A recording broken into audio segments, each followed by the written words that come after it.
This episode may contain content of a graphic nature, including descriptions of physical and sexual violence against adults, children, and animals. Listener discretion is advised. Hi everyone, I'm Talia. And I'm Tanya. And together we are Crimes and Consequences, a true crime podcast.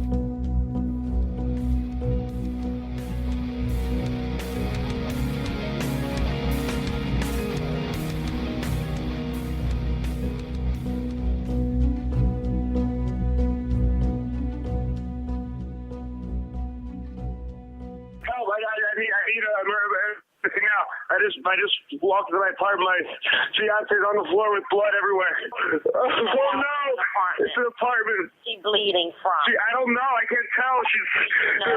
I'm sorry. I don't know. I'm looking at her right now. I can't see anything. There's nothing broken. She's bleeding.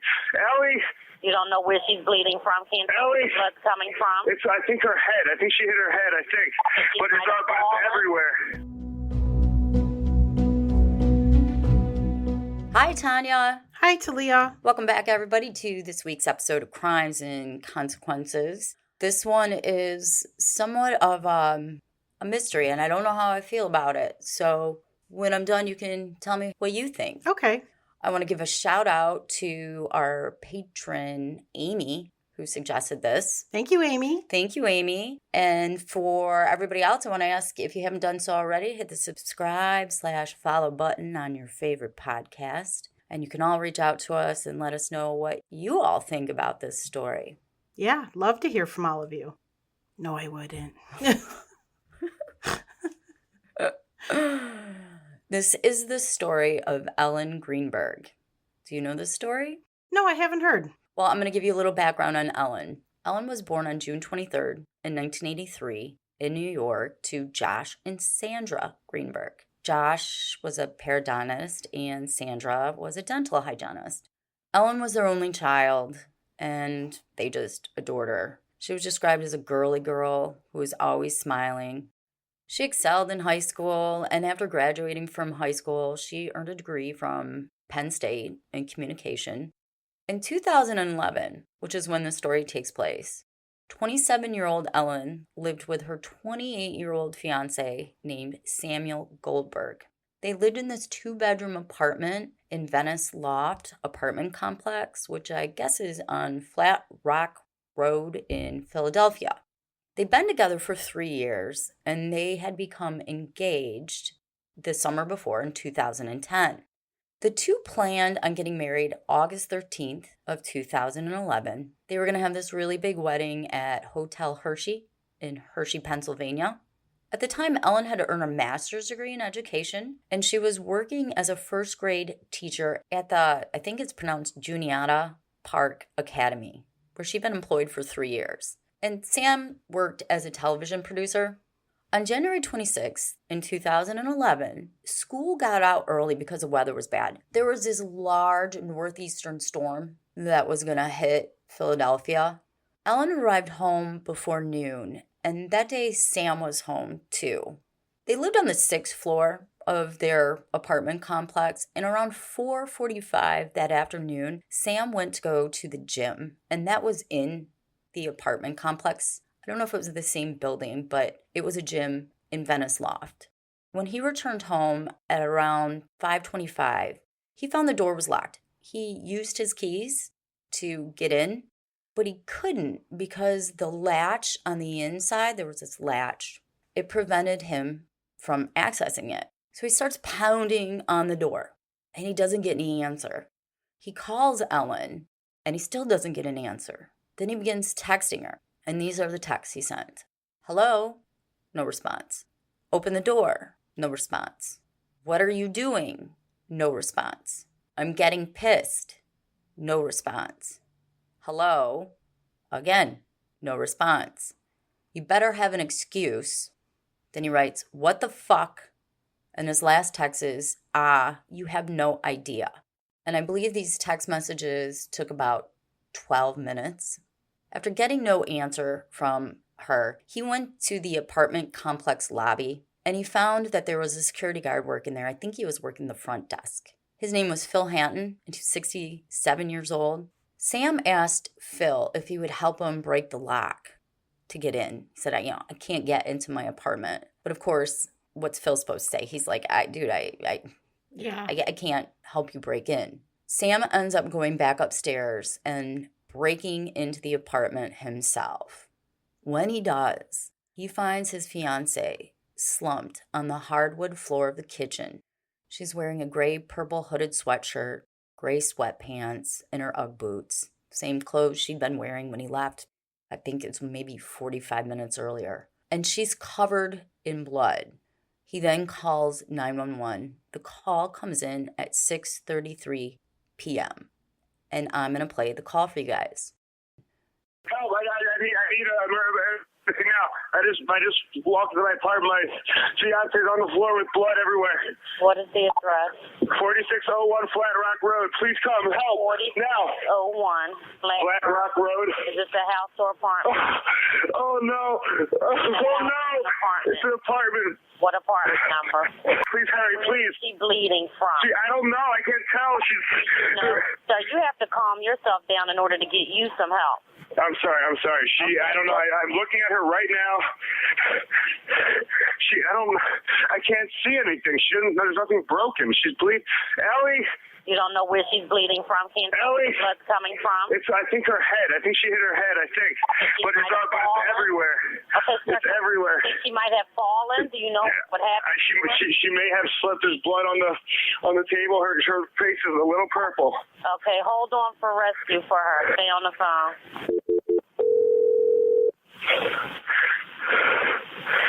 Philadelphia Fire Department 842. What's the address? No, 4601 Flat Rock Road. Please hurry.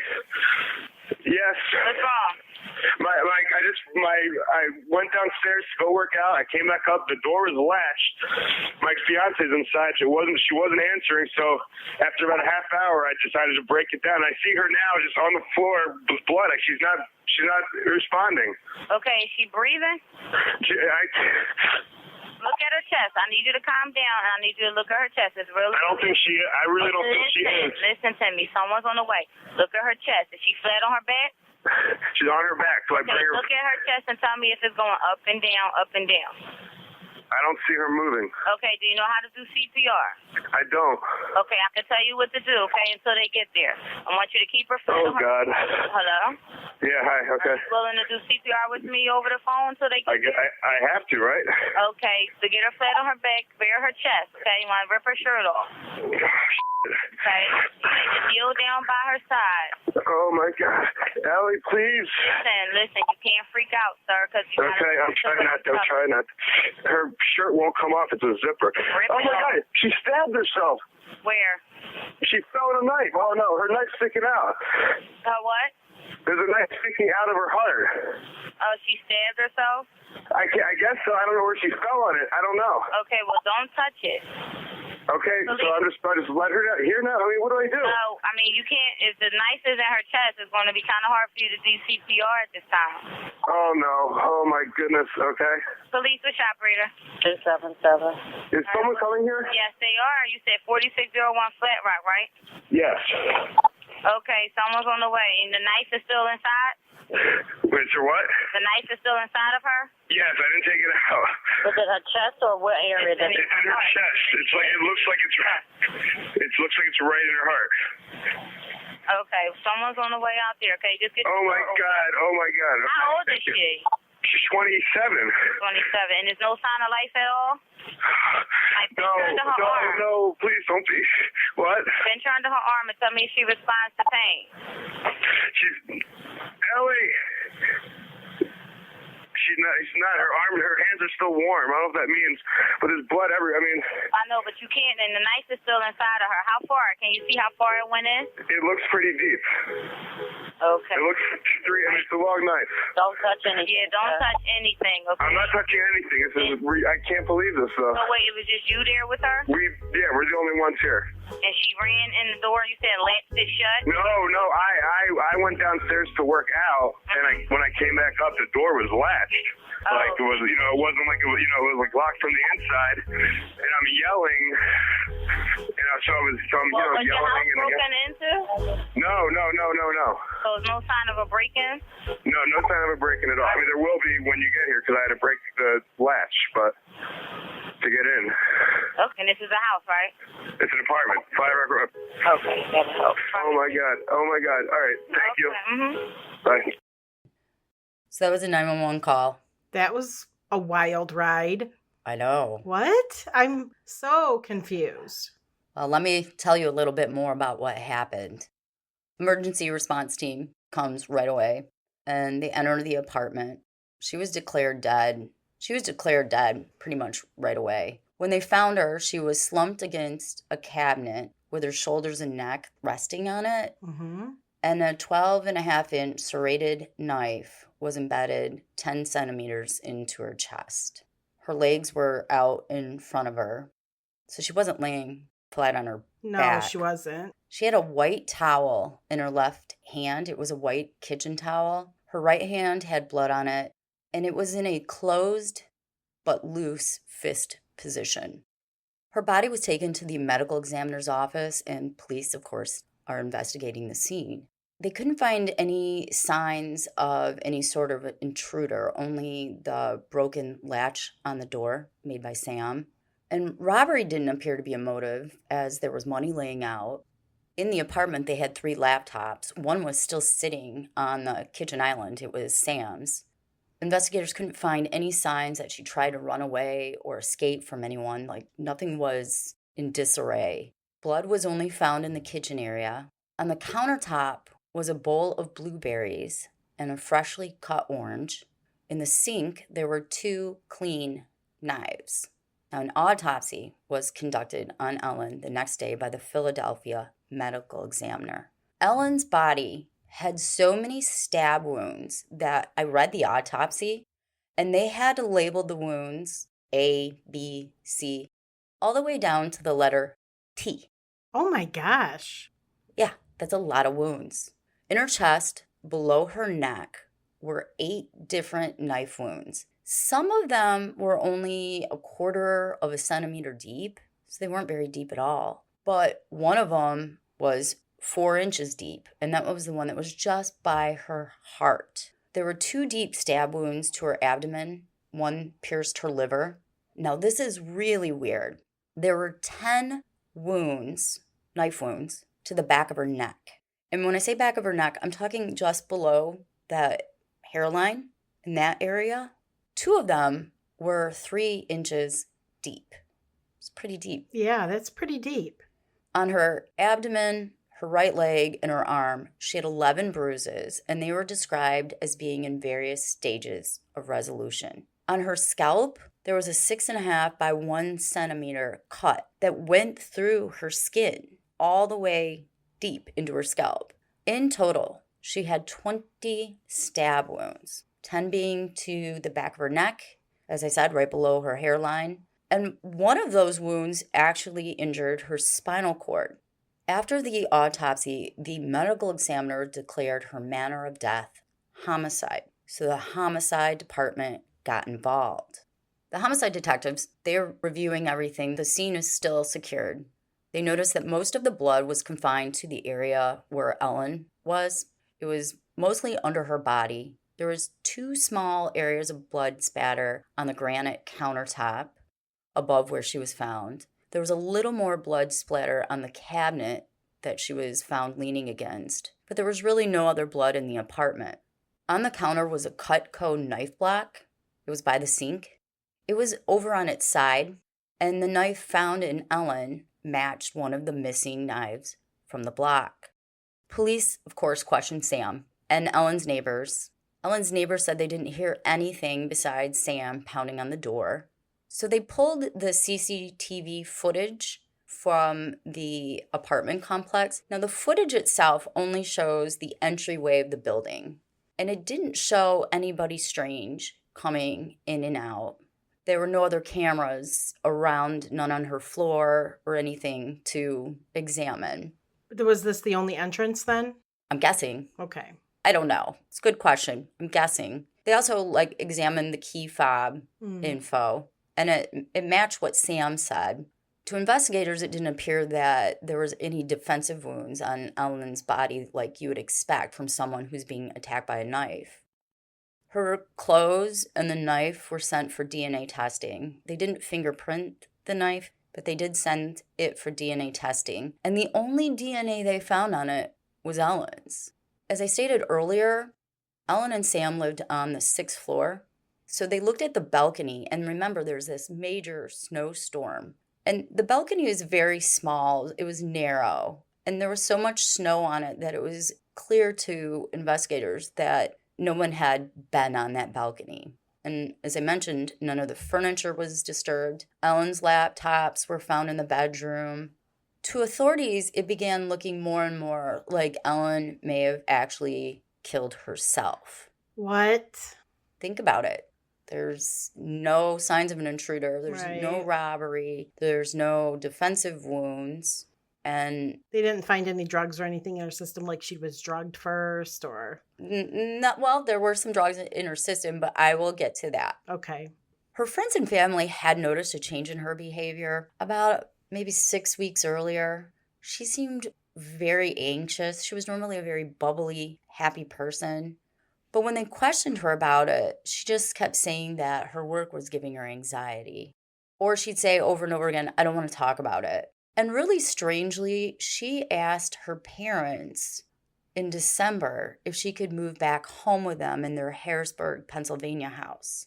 Of course, her parents asked, why would you want to move back in with us? You have your fiance, you're planning this beautiful summer wedding. She said it had nothing to do with Sam. She just wanted to come home and she didn't want to talk about it.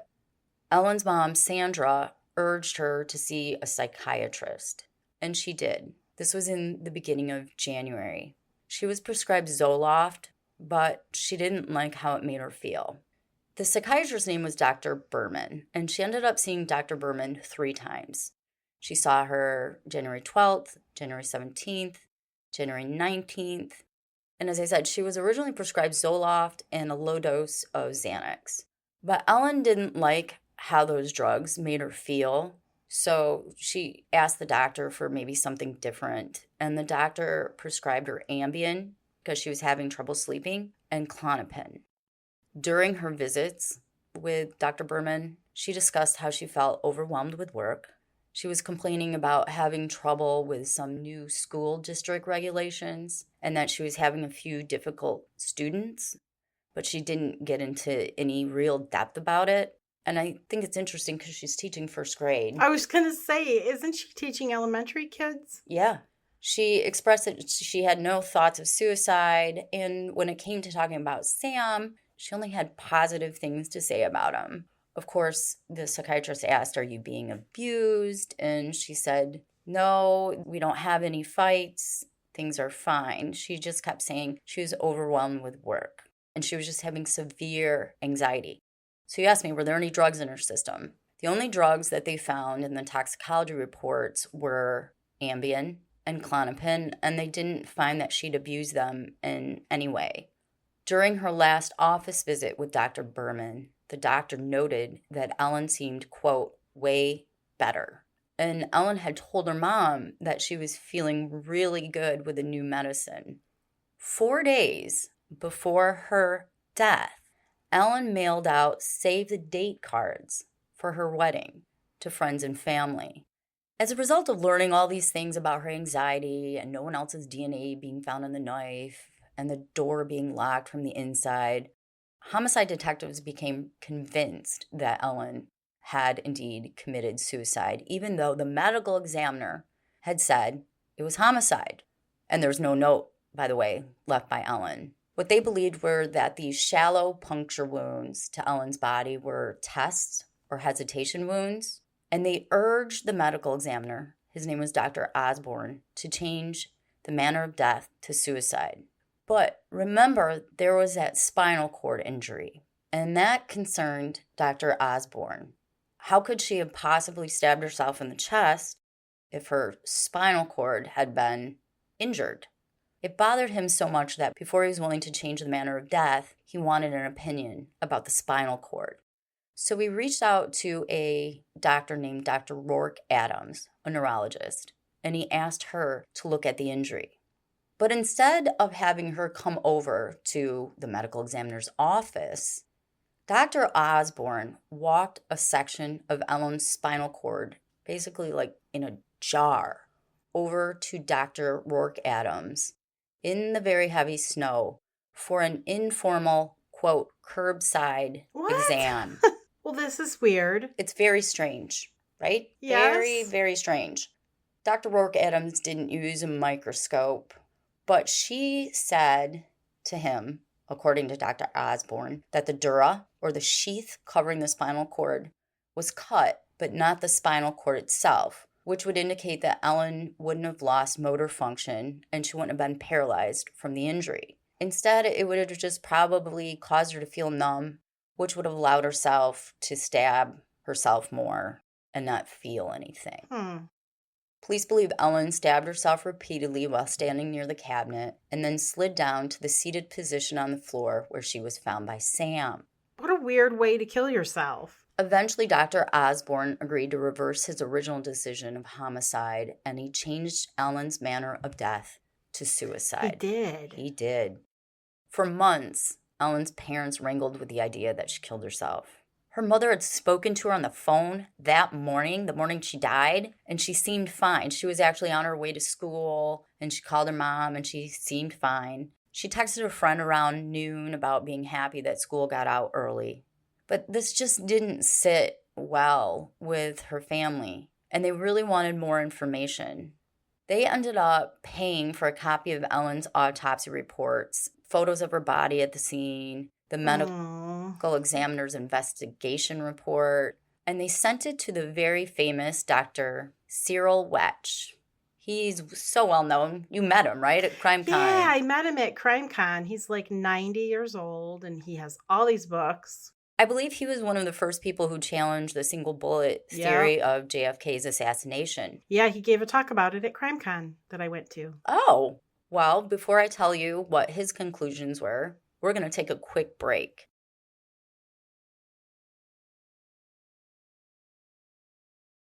I read Dr. Wetch's report, and in it he notes that multiple suicidal stab wounds are very rare, and they're usually associated with multiple cuts on the wrist or multiple cuts on the throat.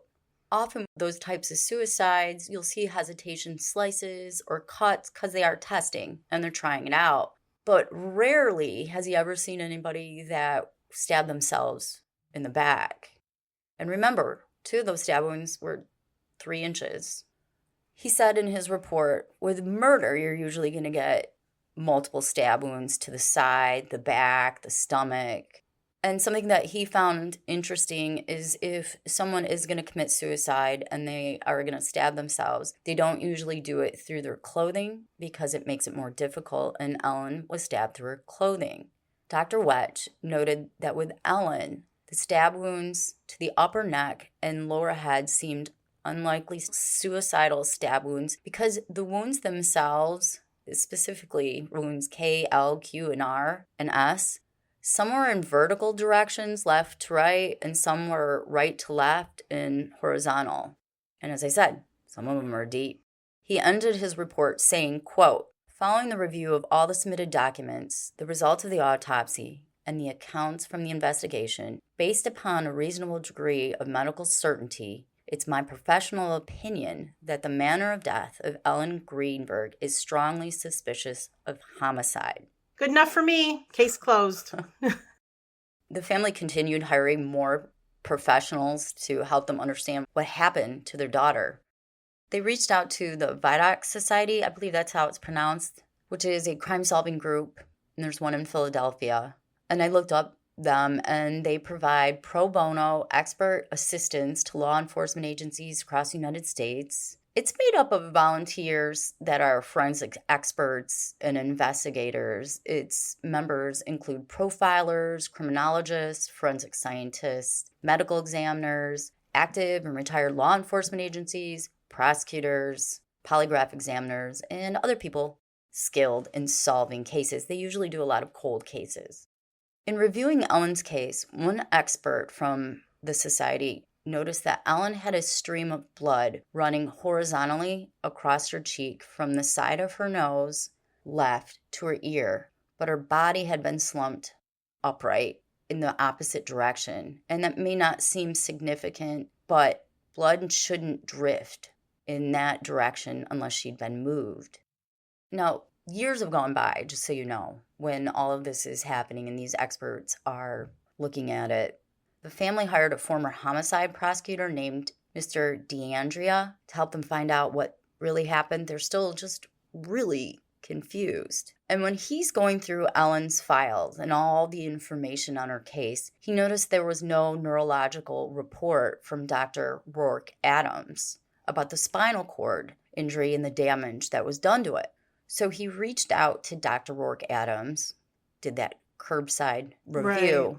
and asked for the spinal cord report.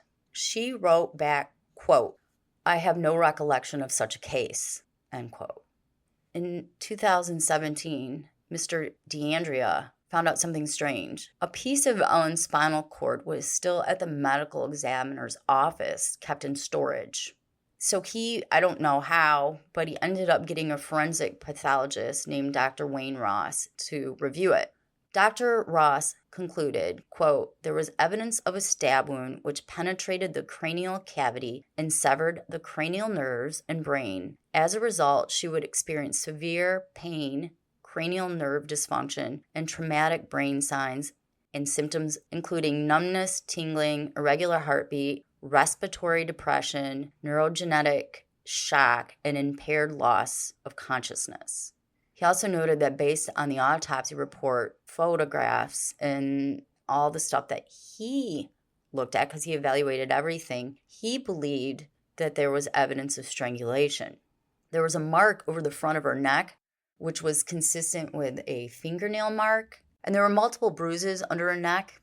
The strap muscles on the right side of the neck appeared to be bruised, and he said that was compatible with manual strangulation. And again, he talked about the multiple bruises over her body, with some being fresh and some older. And he believed that the pattern of these bruises was consistent with repeated beatings. He declared the findings to be indicative of a homicide. Okay? Mm-hmm.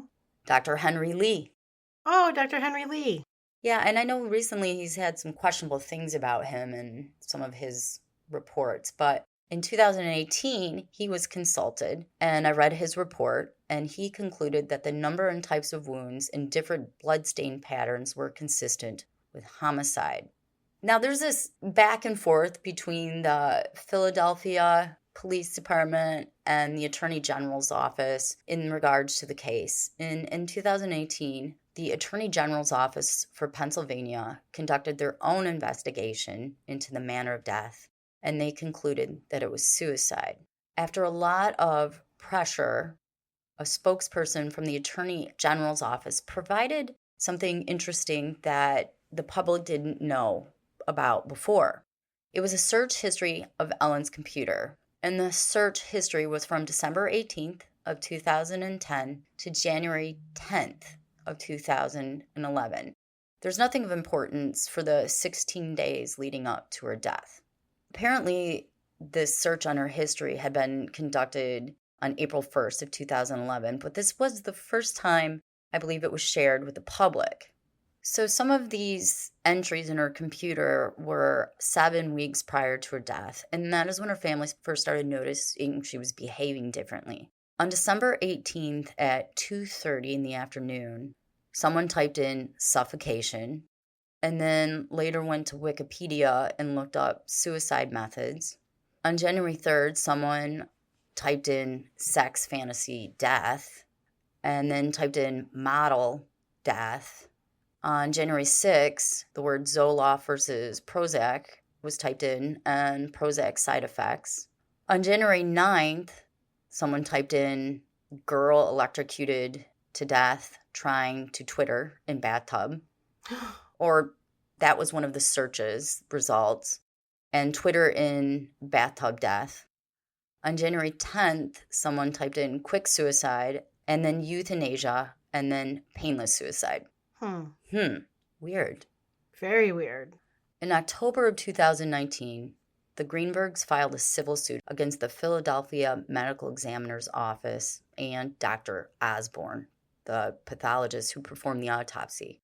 Their goal was they really wanted to have the manner of Ellen's death changed back to either homicide or undetermined, which would allow for the investigation to be reopened, or perhaps for them to file a possible wrongful death suit so they could try to get more information, or a suit against the city for misconduct. In their lawsuits, there were some interesting things that they alleged. They alleged that there might have been 2 knives used in the attack. They also pointed out something that I thought was interesting that I didn't know. When Sam met with the police and was questioned, he told them that the security guard was with him when he broke open the door, but that was false. And that was one of the bases that Dr. Osborne used to help convince him that it was suicide, because he believed there was someone with Sam when he came in the door. But there was no one to corroborate Sam's account of events. And I'm not blaming Sam. I'm letting y'all know I'm not blaming Sam. I'm just saying what was in their lawsuit. They also stated that the way the door latch was broken wasn't consistent with the way that Sam described breaking the door in. Basically, there were some screws that were kind of loose, but had they believe, busted the door in the way he said, there would have been more damage done than what was done. That's what they're claiming. Because they sued, they were able to get depositions and stuff from people. And in 2019, there was an exam done by a pathologist named Lindsay Emery, who was also certified in neuropathology. And Dr. Emery conducted an exam on the section of Ellen's spinal column that was still in the storage of the medical examiner's office. During the exam, Dr. Emery discovered something that was unusual. 2 of the cuts, one to the bone and ligaments in the back of Ellen's spinal column, and a corresponding cut to the dura, had no hemorrhaging around them. Dr. Emery testified saying, quote, "Lack of a hemorrhage means no pulse." She offered 3 possible explanations for the lack of hemorrhaging. There wasn't enough time between the wound that when it was inflicted and when Ellen died for it to hemorrhage. The wound didn't disrupt the tissue enough to cause a response, or Ellen was already dead when the wound was inflicted. Dr. Osborne was deposed, and he admitted that he did not reenact the wounds, examine their angles, nor measure the length of Ellen's arms or fingers to determine if it was even physically possible for Ellen to have administered the wounds herself. The court issued an opinion on the complaint that was filed, and they said, quote, "In this case, plaintiffs have alleged numerous facts demonstrating an active controversy that is frustrated by the coroner's death certificate. Since the current death certificate reflects that Ellen committed suicide, that would present a nearly insurmountable hurdle for the plaintiffs in bringing a wrongful death action.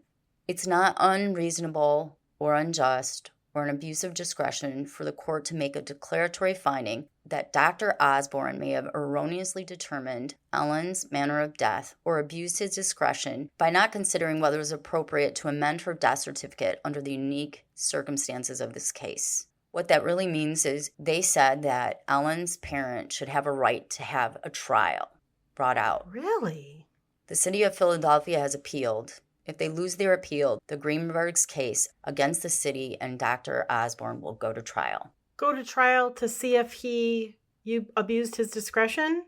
And see if the manner of death should be changed. Wow. And that's where we're at with the case. That's crazy. I'm not convinced she killed herself. It's very confusing for me. I know, if she didn't kill herself. Then the question is, who did? Yeah, who did? But by all accounts, she only ever had positive things to say about Sam. Right. I'm not saying Sam did it. No. It's the weirdest, I would say this is one of the weirdest cases that was ever declared suicide. But then there's that Cindy James from episode 81. Oh, yeah. That one was crazy. Stalked to death. So if you haven't listened to it, episode 81. Yeah, where they declared that she committed suicide, even though wasn't she tied up, hogtied and stuff? Yeah, it was bizarre. Crazy story. Yeah. So anyway, I want to thank everybody for taking the time to listen to us this week. Thank you, everyone. Thank you, Talia. You can go to our website, Crimes and Consequences, to see some photos of this case. And if you haven't done so already, please hit the subscribe/follow button. You can also find us on social media. At Hardcore True Crime on Instagram and Facebook. And we have Patreon. If you've never heard us talk about it before, you can go to patreon.com/TNT Crimes, where we have exclusive episodes for our Patreon fans. They're full episodes, and you can subscribe and get early releases. Ad-free. Absolutely ad-free. And we have 1 million, billion, 100 trillion episodes. And you can also subscribe to our Apple Podcast channel and get the same stuff. Yep. Give you the same benefits. Just go to your podcast app, your Apple app, and subscribe. Just do it. Just do it. Anything else? Nope.